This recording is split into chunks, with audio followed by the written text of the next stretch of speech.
Imigran ilegal jadi PR di hampir seluruh negara. Tapi yang lagi disorot banget nih adalah kebijakan keras Donald Trump soal ini. Yang nggak punya dokumen resmi langsung dideportasi dari Amerika Serikat. Bahkan termasuk WNI. Yuk kita diskusi soal ini. Protes kebijakan razia imigran ilegal Donald Trump di Los Angeles sempat chaos.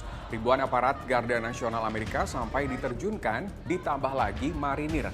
Terkait pengerahan Garda Nasional ini, bahkan pemerintah negara bagian California sampai melayangkan gugatan ke Trump karena dianggap merendahkan kedaulatan negara.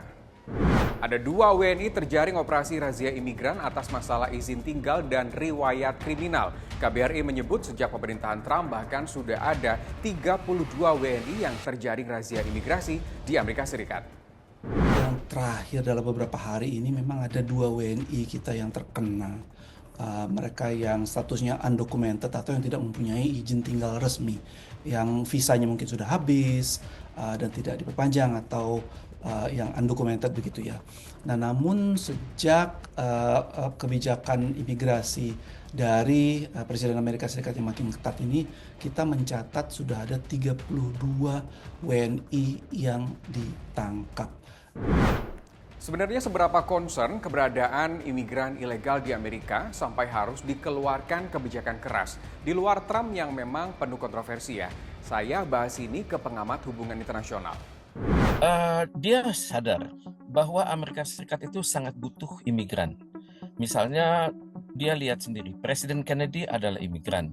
Kemudian beliau sendiri adalah imigran.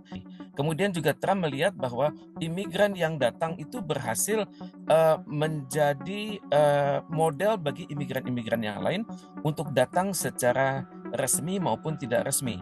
Jadi akhirnya Trump kewalahan karena industri pariwisata dan industri konstruksi mulai mengandalkan imigran-imigran tersebut. Dan seringkali imigran-imigran tersebut surat-suratnya tidak lengkap dan menjadi lahan bisnis bagi mereka yang memimpin di situ.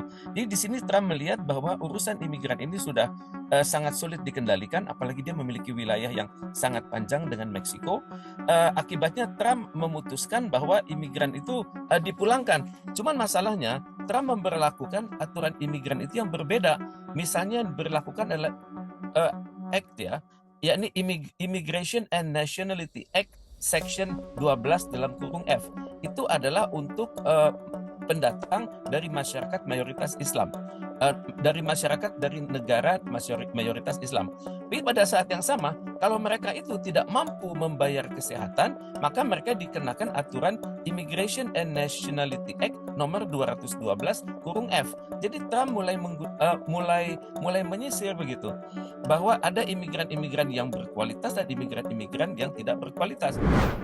Ya, menyisir imigran yang berkualitas dan tidak berkualitas. Saya ingat dengan sambutan kemenangan Trump di awal tahun bahwa ia memang akan mengetatkan sektor imigrasi. Bahkan tersebut angka jutaan imigran yang tidak berdokumen resmi.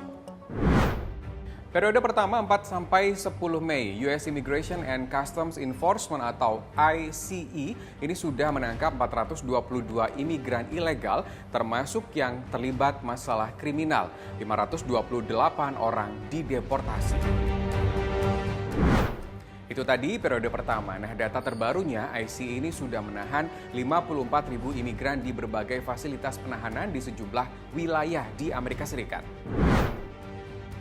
Donald Trump bahkan disebut meminta Kongres untuk kasih dana tambahan guna mempekerjakan petugas deportasi tambahan dan memperluas kapasitas penahanan bagi para imigran ilegal. Pemerintah Amerika di bawah kepemimpinan Trump memperketat kebijakan imigrasi, bahkan sampai mencabut visa bagi pelajar yang mau tidak mau dikhawatirkan berdampak ke sektor lain. Kecenderungan masyarakat asing untuk ke Amerika Serikat saat ini berkurang. Karena mereka melihat tidak ada jaminan, mereka sudah bayar mahal-mahal visa, bayar biaya penerbangan, sudah booking hotel, tapi kalau mereka salah ngomong di bandara dengan aparatur keamanan, mereka bisa dipulangkan. Kemudian pada saat yang sama juga tidak ada jaminan, walaupun mereka sudah berada di dalam negeri Amerika Serikat, mereka akan lolos dari sweeping yang dilakukan oleh banyak aparat sekaligus. Misalnya ada aparat ICE, ada aparat sheriff, kemudian ada aparat FBI.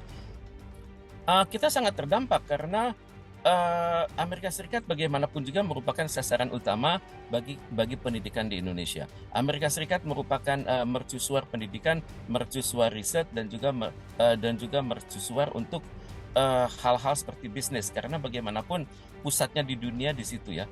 Cuman masalahnya adalah terjadi ketegangan saya pikir sebentar, Eh, pada awal Juli, pada saat urusan-urusan tarif ini selesai, maka Amerika Serikat akan kembali normal. Cuman masalahnya istilahnya itu damage has been done ya. Kerusakan itu sudah berjalan dan memerlukan waktu lama untuk memulihkannya kembali.